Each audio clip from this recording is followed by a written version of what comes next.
এইটা কি দেখতে পাচ্ছেন? যদিও ছোট্ট, চিনেন কি? Family card. এই তো সবাই চিনে গেছে ফ্যামিলি কার্ড। এই ফ্যামিলি কার্ড দিয়ে আমরা কি করতে চাই জানেন? এই ফ্যামিলি কার্ড দিয়ে বাংলাদেশে এই যে 20 কোটি মানুষ, তার অর্ধেক হচ্ছে নারী। আপনারা যারা সংসার করেন, সংসার কি একা চালানো যায় যদি আপনার স্ত্রী আপনাকে সহযোগিতা না করে? করা যায়? দুইজনের সহযোগিতায় সংসার সুন্দর হয়, তাই না?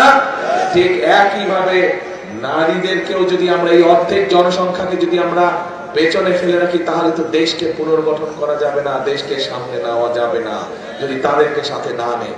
এই জন্য এই ফ্যামিলি কার্ডের মাধ্যমে আমরা দেশের প্রত্যেকটি পরিবারের যে নারী প্রধান আছে, সে মা হোক, গৃহিণী হোক, প্রত্যেক গৃহিণীর কাছে ফ্যামিলি কার্ড পৌঁছাতে চাই।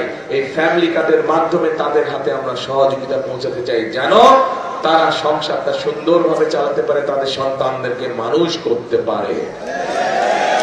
এই পরিকল্পনা ঠিক আছে? এই পরিকল্পনা সমর্থন করেন? কারা করেন ভাই দেখি তো?